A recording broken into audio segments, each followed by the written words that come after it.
Dear friends, in this lecture we will discuss about the topic protection and security in operating system, and it is covered in the unit 5. So, protection refers to a mechanism which controls the access of program, process or users to resources defined by a computer system, right? It requires that computer resources such as CPU, operating system, and other softwares like memory, data in the system, etc., are all protected. Means protection की ज़रूरत हमारे system को है, system में रखे हुए सामान को है, उसके अंदर लगे हुए हार्डवेयर को भी है, मेरे कंप्यूटर में जो सॉफ्टवेयर है उसको भी प्रोटेक्शन की ज़रूरत है। एंड मोस्ट इम्पॉर्टेंटली जो डेटा हमारा इंफॉर्मेशन है, जो डेटा है, जो भी कुछ उसमें स्टोर्ड है, उसको भी प्रोटेक्शन की ज़रूरत होती है।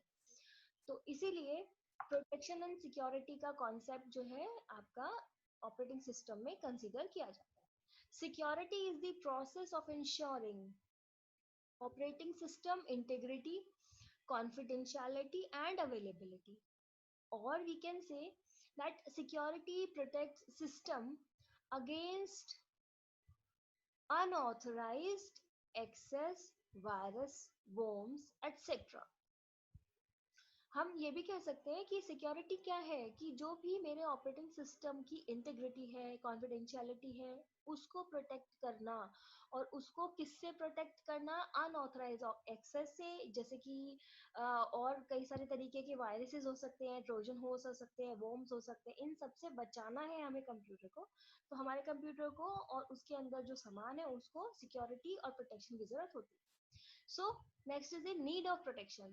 To prevent the access of unauthorized users, unauthorised user मतलब कि जो कि ऑथराइज्ड नहीं है, जिन्हें सपोज जैसे हम अपनी शादी में या किसी को भी हम इनवाइट करते हैं, इनविटेशन कार्ड देते हैं, तो जिन्हें हम इनविटेशन कार्ड देते हैं मे बी हम उन्हें जानते हैं तभी उन्हें इनवाइट कर रहे हैं।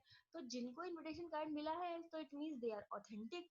जिनको इनविटेशन नहीं मिला है और वो बिना इनविटेशन के आ जा रहे हैं, we may ask them as a unauthorized user, right? तो हम उन्हें इस तरीके से समझ सकते हैं in the context. To ensure that each user active programs or processes in the system uses resources only at the stated policy, means जो भी यहाँ पे सामान यूज किया जाएगा, जो भी रिसोर्सेज यूज करेंगे प्रोसेसेस, जैसे कि हमने प्रोसेस शेड्यूलिंग में पढ़ा है, और रिसोर्स यूटिलाइजेशन में कि सारे प्रोसेस कंप्यूटर के अंदर दिए हुए रिसोर्सेज का यूज करते हैं, चाहे वो सीपीयू है, मेमोरी है, या कोई भी प्रिंटर है, कुछ भी है, उसको यूज करता है। तो वो यूज करेगा एक स्टेटेड पॉलिसी के ही बेसिस पर। Next is the need to improve reliability by detecting latent errors, means जो डेटा मेरा कंप्यूटर में रखा है उसकी रिलायबिलिटी भी होनी चाहिए। ऐसा नहीं है कि आज मैंने कंप्यूटर में डेटा सेव किया और कल को वो डेटा वहां से इरेज हो जाए। तो इस तरीके की जो प्रॉब्लम्स है वो भी नहीं होनी चाहिए। हमें अपने डेटा को प्रोटेक्ट करना है, सिक्योर रखना है। So threats to protection and security. अब प्रोटेक्शन एंड सिक्योरिटी को क्या क्या खतरे होते हैं? पहला खतरा तो मेरे कंप्यूटर को होता है वायरस से, क्योंकि वायरस एक ऐसा सॉफ्टवेयर प्रोग्राम होता है, जैसे कि हम सॉफ्टवेयर प्रोग्राम की बात करते हैं, कुछ लेगिटिमेट होते हैं, कुछ होते हैं आपके मलिशियस। जो लेगिटिमेट होते हैं वो तो सॉफ्टवेयर सही काम करने के लिए बनाए जाते हैं, और जो मलिशियस होते हैं वो सॉफ्टवेयर भी सॉफ्टवेयर होते हैं, बट वो गलत काम को करने के लिए या फिर काम को गलत तरीके से करने के लिए बनाया जाता है। तो वायरस भी एक ऐसी तरीके का सॉफ्टवेयर, मलिशियस सॉफ्टवेयर प्रोग्राम है that when executed replicates itself by modifying other computer program and inserting its own code। मतलब कि जब भी कभी कोई वायरस एग्जीक्यूट होता है तो वो अपना रेप्लिका बना लेता है, मतलब अपना डुप्लीकेट कॉपी बना लेता है, और दूसरे के प्रोग्राम में अपना कोड इंसर्ट कर देता है। ठीक है, and they are very dangerous and can corrupt files, हमारे कंप्यूटर को खराब कर सकते हैं, करप्ट कर सकते हैं, हमारा सिस्टम क्रैश हो सकता है। ट्रोजन होस्ट ये भी एक मलिशियस आपका सॉफ्टवेयर होता है, प्रोग्राम होता है।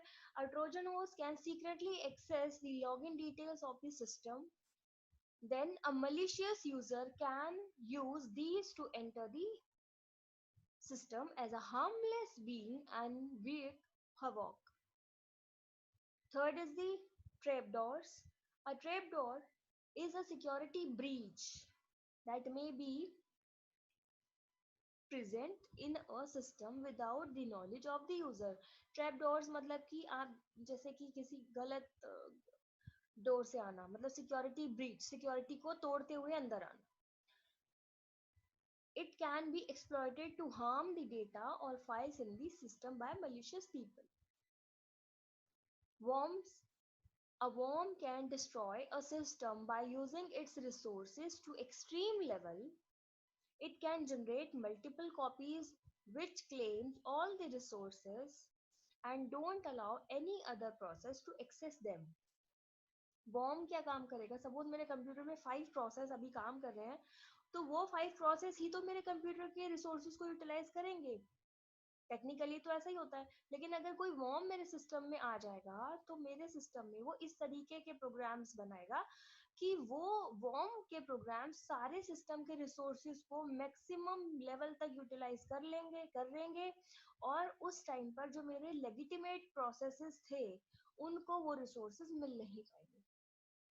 तो इसीलिए आपकी पूरी फंक्शनिंग जो है वो खराब हो जाएगी. It can generate multiple copies which claim all the resources and don't allow any other process to access them.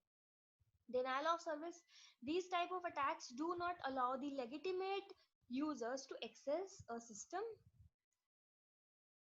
It overwhelms the system with requests, so it is overwhelmed when cannot work properly for other users. इसमें भी वही होता है कि जो legitimate users होंगे उनको वो सर्विस यूज नहीं करने दी जाएगी. नेक्स्ट इज दी मेथड्स की प्रोटेक्शन एंड सिक्योरिटी में हम कौन से मेथड्स का यूज करते हैं. तो पहले 2 बेसिक मेथड्स हमारे होते हैं कि ऑथेंटिकेशन हम अप्लाई करते हैं और दूसरा होता है वन टाइम पासवर्ड्स का हम यूज करते हैं. तो what is authentication? It identifies each user in the system and making sure that they are who they claim to be. Authentication कैसे प्रूफ होता है? Authentication प्रूफ करने के लिए आपके पास एक आईडी कार्ड है कॉलेज का, तो इट प्रूव्स कि you are a authentic student of the college. Means आप कॉलेज में रजिस्टर्ड हो और जो आप कह रहे हो आप वही हो. अगर आप कह रहे हो कि मैं एबीसी हूँ और मैं इस क्लास से इस कोर्स से बिलोंग करता हूँ, तो वो आईडी कार्ड प्रूव्स दिस. तो ये ऑथेंटिकेशन से हम अनऑथेंटिक यूजर्स का आना या उनका एक्सेस को कंट्रोल कर सकते हैं. तो the operating system makes sure that all the users are authenticated before they access the system. मतलब जितने भी स्टूडेंट आए हम पहले उनको ऑथेंटिकेट करें. जैसे आप एग्जाम देने जाते हैं तो एडमिट कार्ड देख के आपको ऑथेंटिकेट किया जाता है कि जितने भी स्टूडेंट अंदर एंटर होंगे एग्जाम सेंटर में उनका एडमिट कार्ड चेक किया जाएगा. तो वो सारे कौन होंगे? ऑथेंटिकेटेड होंगे. और सिस्टम एक्सेस करने से पहले, एग्जाम स्टार्ट करने से पहले, देने से पहले उनको ऑथेंटिकेट किया जाएगा. और इसको करने के लिए, किसी भी यूजर को ऑथेंटिकेट करने के लिए हमारे पास कुछ तरीके होते हैं. First one is the user name और password. Each user has a distinct user name and password combination. जैसे हम अपनी ईमेल आईडी यूज करते हैं कि कहीं पर भी अकाउंट होता है, जैसे जीमेल का अकाउंट है या फेसबुक का अकाउंट है या इंस्टाग्राम का अकाउंट है, स्नैपचैट का अकाउंट है, तो इन सब पर हमने अकाउंट बनाए हुए होंगे अगर, तो यहाँ पर एक यूजर आईडी होता है या यूजर नेम होता है और पासवर्ड होता है. तो हर एक यूजर का ये डिस्टिंक्ट होता है. सो ये भी हम क्यों यूज करते हैं? ऑथेंटिकेट करने के लिए, right? And they need to enter it correctly before they can access the system. Second is the user key and user card. The user need to punch a card into the card slot and use the individual key on a keyboard to access the system. मतलब ये कई सारी जगह पे user cards भी given होते हैं जहाँ पर कई लोगों को बाहर जाने और अंदर आने के लिए भी अपना कार्ड को इंसर्ट करना पड़ता है, पंच करना पड़ता है कार्ड के थ्रू. तो उसको पंच करने के बाद ही वो अपने उस चीज को एक्सेस कर सकते हैं, राइट? जैसे हम बहुत सारी मूवीज में देखते हैं कि हम किसी डोर को खोलने के लिए पहले वहाँ पे अपना स्कैन कर रहे हैं या कार्ड पंच कर रहे हैं, उसके बाद एक पिन इनपुट कर रहे हैं. तो सिमिलरली यूजर की और यूजर कार्ड का यूज किया जाता है ऑथेंटिकेशन के लिए. Third one is the user attribute identification. Different user attribute identification can be used are. अब यूजर एट्रीब्यूट मतलब यूजर के एट्रीब्यूट्स को ही मैं यूज कर रही हूँ आइडेंटिफिकेशन के लिए और ऑथराइजेशन के लिए, जैसे कि रेटिना स्कैन हो गया, फेस स्कैन हो गया, थंब स्कैन हो गया या पाम स्कैन हो गया, like biometrics we can say. तो यूजर के ही एट्रीब्यूट्स को हमने यूज किया है यहाँ पर। वन टाइम पासवर्ड जो है, these provide a lot of security for authentication, ये भी बहुत अच्छी सिक्योरिटी हमें प्रोवाइड करता है। And OTP can be generated exclusively for a login every time a user want to enter the system, जब जब एक पर्सन सिस्टम में एंटर करना चाहेगा तब तब उसको एक नया ओटीपी मिलता है। It can not be use for more than once, क्योंकि ओटीपी एक ऐसा पासवर्ड, एक ऐसी की होता है जो कि एक ही बार यूज की जाती है और एक बार जनरेट होने के बाद वो डिस्कार्ड कर दी जाती है, उसको दोबारा कभी यूज किया नहीं जाता, राइट। तो ये कैसे बनती है और कैसे इम्प्लीमेंट किया जाता है ओटीपी, ये दो तरीकों से किया जा सकता है। एक तो random number, the system can ask for the numbers that corresponds to alphabet that are pre-arranged. This combination can be changed each time a login is required. Second one is the secret key. A hardware device can create a secret key related to user ID for login. This key can change each time. Secret की और random numbers ये दोनों हर एक login के साथ change किए जाते हैं। तो ये था हमारा जो टॉपिक था, प्रोटेक्शन एंड सिक्योरिटी।